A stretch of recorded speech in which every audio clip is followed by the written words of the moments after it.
भाव में भावुक होकर के उपस्थित अन्य वरिष्ठ संत महंत एवं दूर दराज से आए हुए भगवत प्रेमी भक्त एवं भक्तों, हम लोग जिस स्थान पर आज के दिन हम उपस्थित हुए हैं, इस स्थान की कुछ संदेश मैं आप लोगों को देना चाहता हूँ। यह पूर्व से मैं सुनते ही आ रहा था, यह एक बहुत बड़ी सिद्ध स्थान है जहाँ माँ गंगा की आरती होती है। थोड़ी सी मैं संदेश देता हूँ, जितने जन समुदाय यहाँ उपस्थित हुए हो, यह एक ऐसी स्थान है जहाँ पर गंगा और जमुना आकर के एक में मिलती है। हमारे राष्ट्र नेता, जब हमारा देश गुलाम था तो हमारे राष्ट्र नेताओं ने भी इस भूमि पर आकर के इस गंगा जमुना के जो संगम का प्रभाव का जो भावना उन लोग के अंदर में बसा, क्या बसा, जैसे गंगा जमुना मिल करके एक दिशा तय करती है और एक दिशा होकर के जाकर के समुद्र में मिलती है और संपूर्ण नदियों के लेकर के मिलाती है। उसी प्रकार हम जितने सब यहाँ सजन जुटे हुए हैं, जैसे गंगा जमुना मिल करके एक दिशा तय किया, उसी प्रकार हम लोगों ने भी गंगा जमुना की भांति मिल करके एक दिशा तय करें, जिस दिशा का नाम ईश्वर है, तो सुनिश्चित है कि जीव का कल्याण हो जाएगा। हमारे राजनेताओं ने भी गाया है, यदि जिसको विश्वास नहीं है कि गंगा का जल जल है, जमुना का जल जल है या गंगा का जल जल नहीं है, हमारे विश्व में एक ऐसा ही एक स्थान है जहाँ भारत जिसका नाम है, जिसमें गंगा बहती है, गंगा का जल जल नहीं है, यह अमृत है।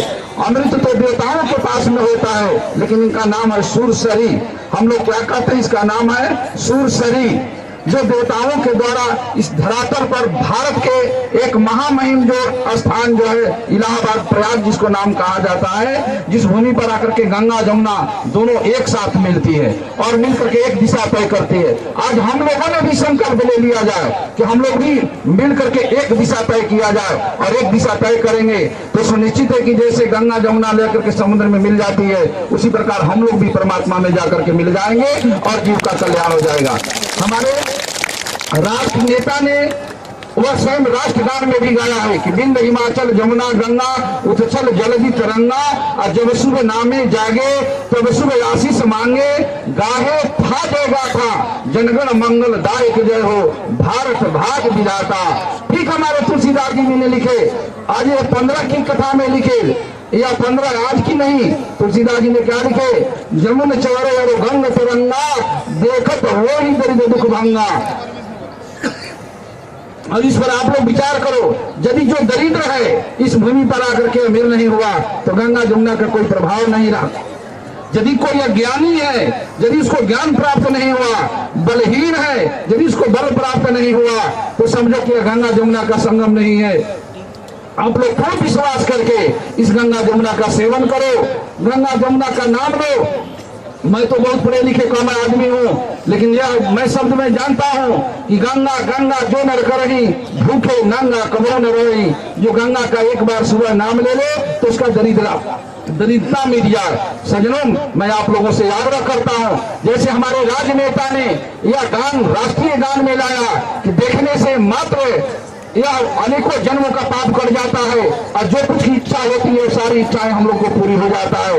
तो आप लोगों से मैं आग्रह करूंगा कि विश्वास के साथ आज 10,000 के पूर्व के बाद यह महाकुंभ हर राशि के मुताबिक 10,000 पर यह कुंभ लगा हुआ है। इसमें तो अनेकों प्रकार के संत महंत भगवान के स्वरूप में पधारे हैं, संतों का तो दर्शन होता ही रहता है। लेकिन आज हम लोग सब संकल्प ले ले, यदि हम लोग सब जुटे हुए हैं, हमारे भाई अर्जुन पुरी ने एक शब्द ने कहा है कि श्री राम जय जय राम, इनकी यह नारा है। तो श्री राम जय राम नहीं, भगवान रामचंद्र जी ब्रह्म थे, उसमें दो राय नहीं था। फिर भी भगवान राम ने, जब भगवान राम का वनवास हुआ तो तीर्थराज प्रयाग का दर्शन किए। फिर हमारे भगवान राम जब जंगल से रावण को विनाश करके जब आ रहे हैं तो माता जी को भी दिखा रहे हैं। तीरथ प्रतिपुनि देख प्रयागा और निरखत जन्म कोटि योग भागा। करोड़ों जन्मों का पाठ समाप्त हो जाता है मात्र दर्शन करने से। और पूछा जाए कि भगवान राम तो ब्रह्म थे, उनको पाप कहां से, लेकिन फिर भी वो माता सीता को दिखा रहे हैं कि अनेकों जन्मों का पाप कट जाएगा। जब लक्ष्मी का पाप कट जाता है, ब्रह्म का पाप कर जाता है, शिव का पाप कर जाता है, तो हम तो अनाड़ी जीव हम लोग हैं, हम लोग को तो पाप सुनिश्चित रूप से कर जाएगा। हम लोग को तो पाप करने की आदत है, हम लोग पाप करते रहते हैं।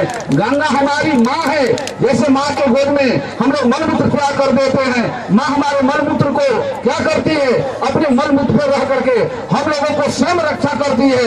उसी प्रकार हमारी माता गंगा है, हमारे पाप को जैसे माँ मलमूत्र को ग्रहण करके माँ हमारी मलमूत्र पर सो करके हमारी मलमूत्र से रक्षा करती है, उसी प्रकार हमारी माँ गंगा जो है हमको स्वयं मलमूत्र रूपी पाप को हम लोग माँ लेकर के हम लोग को गोद में रखेगी, हम लोग को कोई पाप लगने वाला नहीं है। सजनो, इस स्थान पर आप लोग आते रहो, मैं किसी स्थान पर जाता नहीं हूँ। हमारे भाई सहोदर हैं, हमारे भाई सहोदर पायलट बाबा भी हैं, हमारे सहोदर भाई हमारे अर्जुनपुरी भी हैं। मैं इन लोगों को वाणी को कभी काटा नहीं हूँ, न मैं कहीं जाता हूँ, मैं अपनी कुटिया से बाहर भी नहीं जाता हूँ, मैं अपने आश्रम से बाहर भी नहीं जाता हूँ, न मैं पक्का में रहता हूँ, न मैं छत में रहता हूँ। आज से मैं इलाहाबाद नगरी भी मैं नहीं देखा हूँ, आज से मैं त्रिवेणी संगम पर भी मैं नहीं आया हूँ। भाई सब लोग स्नान करते हैं, मैं तो वहीं संगम में स्नान करते हैं, जहाँ बैठे हैं वहीं गंगा है, गंगा के गोद में बैठो तो जैसे माँ के गोद में रहते हुए, माँ के गोद में रहते हुए बालों को दूध मिलता है,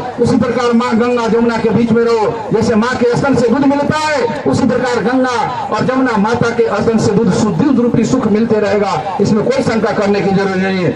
मैं सजन सबसे संदेश दे देता हूँ, जितने हमारे संत महंत यहाँ आए हुए हैं, इस भूमि में आकर के यज्ञ करें, इसका नाम प्रयाग है, प्रधान्य यज्ञ है, प्राधान्य यज्ञ। इस भूमि में यह यज्ञ की भूमि है, ब्रह्मा ने यज्ञ किया, विष्णु ने यज्ञ किया, शिव ने यज्ञ किया, हम लोग भी यज्ञ करें। यज्ञ करने से हमारी माता गंगा जमुना का पाप करता है, गंगा जमुना की स्वच्छता पवित्रता बनता है। आप लोगों से भी आग्रह करेंगे इस भूमि में जय करो और समय समय से आरती करते रहो। जितने जैसे अभी आप लोगों ने देखा वो चेतन महाराज की कृपा है। अभी हमारे देखो एक संत बहुत कितने अच्छे शब्द कैलाशानंद महाराज जी ने बोले, यह चेतन जी, लेकिन हमारे तुलसीदास जी मानस में क्या चेतन अमल सहज सुख राशि। अमल माने क्या होता है, जिसके अंदर कोई मल नहीं है, कोई पाप नहीं है, वही चेतन स्वरूप अमल खड़े हैं। इनको आप लोग स्वागत करते रहिएगा, भगवान की कृपा होगी, कभी जीवन यापन होगा तो हम लोग जैसे सब भाई आकर के सब कृषि के रूप में मिल रहे हैं तो मिलते रहेंगे। मैं आप लोगों से आग्रह करता हूँ कि हम लोग भारतवासी हैं, हम लोग को परम सौभाग्य है, हमारे गांधी, नेहरू इत्यादि बड़े बड़े नेता ने इसका गुणगान किया और राष्ट्रीय गान में समाहित किया। आज हम लोग को ने भी तुलसीदास जी मानस में, रामचरित्र मानस में लिखा, हमारे भाई ने कितने शब्दों में उन शब्दों में कहा कि मुद मंगलमय संत समाजू जो तक जन्म तीर्थ राजू, मुद मंगलमय संत समाजू जो तक जन्म तीर्थ राजू। मैं आप लोगों से पहले कहा था कि यह क्या है, यह कामद तीर्थ है, इसका नाम है कामद तीर्थ। कामद तीर्थ याद कर लो, जो आप लोगों की कामना है वो सारे इस तीर्थ में पूरी हो जाएगा। यदि लंगड़ा हो तो चलने लगे, बहरा हो तो सुनने लगे और गूंगा हो तो बोलने लगे। इस तीर्थ का महात्म है। मुख हो पंजार पंग चढ़े गिरिवर गहनम, ये हमारी बात नहीं है, यह हमारे शास्त्रों का मत है कि मुंह गूंगा बोलने लगे। आप लोग तो पूछा जाए कि बाबा मैं तो गूंगा हूं, मैं बोल नहीं पाया, मैं तो बहरा हूं, सुन नहीं पाया। नहीं, आप वास्तविक में इस भूमि का सेवन नहीं किया, आपके अंदर भेदभाव है। भेद को मिटाओ, गंगा जमुना जैसा एक रास्ता तय करो तो सुनिश्चित रूप से आप गूंगा हो तो बोलने लगेंगे, बहरा हो तो सुनने लगेंगे, और यदि नेत्रहीन हो तो आप लोग का नेत्र मिल जाएगा। सजनो, इसी शब्दों के साथ मैं अपने वाणी का विश्राम दे रहा हूँ और चेतन जी महाराज को यह कोटि कोटि धन्यवाद है इस स्थान पर बुलाने के लिए। आज हमसे करीब 15 दिन से रगड़ चल रहा है। मैं कटौती कर रहा था, कल मैं सोचूंगा, परसों सोचूंगा, लेकिन एक बहुत बड़ा हमारा भक्त है कहा कि महाराज जी नहीं, ऐसी बात है।